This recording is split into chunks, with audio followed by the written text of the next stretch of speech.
Harold Bennett had run his corner store for 30 years. He knew every squeak in the floorboards, every flicker of the ancient fluorescent lights, every familiar face that drifted in from the neighborhood. Yet nothing prepared him for the boy who stepped through the door on a damp Tuesday evening, or for the truth that would fracture the quiet certainty he decarried for decades. Rain tapped against the front windows in a slow, steady rhythm, the kind that made the city feel hushed and watchful. Harold wiped his hands on a rag and looked up as the bell above the door chimed. 17-year-old Malik Johnson entered with a soft shuffle of sneakers on tile. A canvas backpack hung from one shoulder. His hoodie was dark with rain at the shoulders, and water beaded on the brim of his cap. He paused just inside, eyes scanning the shelves with the deliberate curiosity of someone who hadn't been in the store before. To Harold, the sight stirred something he didn't bother to name. He had told himself for years that he treated everyone the same. But the late-night crime reports he watched with his coffee, the murmurs of neighbors about break-ins, those had a way of sharpening his instincts. Malik was young. Malik was black. Malik was alone. The math seemed quick, almost automatic. Harold's jaw tightened. Malik moved down the nearest aisle, fingers grazing the spines of notebooks. He checked a price tag, placed one back carefully, then turned toward the refrigerator case. The boy's movements were slow, cautious, but Harold didn't see carefulness. He saw calculation. The old store felt suddenly smaller. Every creak of the cooler door, every flick of Malik's eyes toward the counter, landed like a signal. Harold's pulse began to rise, a drum beat under the hum of the lights. Without conscious thought, he slid a hand beneath the counter and pressed the silent alarm. A small red LED winked to life. It would summon 2 officers from the precinct 2 blocks away. They'd come quietly but fast. Harold told himself it was precaution, just in case. Malik finally chose a bottle of water and a fresh notebook, the kind with bright white pages and a sturdy spine. He walked to the register and set them down, fishing a crumpled $5 bill from his pocket. "Evening," Malik said politely. His voice carried a hint of nervousness, but not guilt. Harold only realized that later. Harold rang up the sale, hands a little stiff, words clipped. "That it?" "Yes, sir." The bell over the door chimed again before Harold could hand back the change. 2 uniformed officers stepped inside, bringing with them a gust of cold air and the smell of wet pavement. The shift in the room was immediate. Conversations from the sidewalk outside faltered. A mother guiding her child down the street slowed to look in. One officer scanned the room. "Evening." "We got a call," he said, eyes flicking from Harold to Malik. Malik stiffened, confusion clouding his face. What's going on?" His hand hovered in midair, still holding the change Harold hadn't yet given him. Harold's confidence, so sure just moments ago, began to dissolve. "I thought something was off," he muttered, though the words felt brittle in his mouth. The officers exchanged a glance.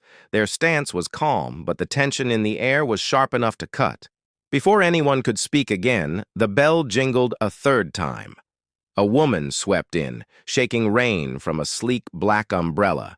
Her tailored coat was the deep blue of midnight, and under one arm she carried a cardboard-wrapped plaque. Her eyes lit the moment she saw Malik. "There you are," she exclaimed, voice warm and bright against the taut silence. "I've been looking all over for you. They just finished engraving it." She unwrapped the package, tissue paper falling away to reveal a polished brass plate. The letters gleamed even in the store's dim light. City Youth Scholarship Award. Malik Johnson. The store seemed to exhale and freeze at the same time. Rain tapped harder against the glass. The officers' expressions shifted, from alert to almost sheepish. Malik blinked, color rising in his cheeks. "I was just picking up a notebook," he said quietly, as if needing to explain an errand that now felt absurdly simple. The woman beamed at him. Your speech at the ceremony was incredible. Everyone's still talking about it. Harold felt the words land like a stone in his chest. He'd called the police on a scholarship winner, a citywide honoree, a kid who'd done nothing more suspicious than choose the right notebook. The officers nodded at Malik, then turned to Harold with a look he couldn't quite read. Pity, disappointment, maybe both. "Seems everything's fine here," one said, and they left as quietly as they'd arrived. Malik and the woman followed soon after, the plaque catching the glow of the street lights as they stepped into the rain. The bell's soft jingle faded, leaving behind the drone of the cooler and Harold's own pounding heartbeat. He stood behind the counter, the silent alarm's red light still blinking like a confession. For years he'd prided himself on fairness, on knowing his customers, on being a pillar of the neighborhood. Yet a single unexamined thought had unraveled that story in seconds. Harold replayed the scene in his mind. Malik's careful movements, the polite greeting, the way fear had flared in the boy's eyes when the officers arrived. None of it had been threatening, except the suspicion Harold had carried with him like an invisible weapon. He remembered the old adage his father once quoted, "Character is what you do when no one else watching." But someone had been watching, 2 officers, a passing mother, and most importantly, Malik himself. Racism, Harold realized, rarely shouts. Sometimes it whispers through instincts, shaped by years of quiet messages and nightly news cycles. It hides behind phrases like, "just being cautious," behind the silent alarms we press without a second thought. He wondered how many other times he had acted on that same whisper. How many customers had felt his gaze heavy on their backs. How many young men had walked out believing they were already guilty of something. That night, Harold closed the shop early.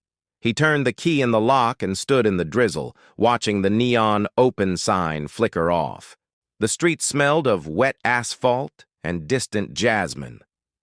Across the road, Malik and the woman were long gone, but the image of the brass plaque stayed sharp in Harold's mind.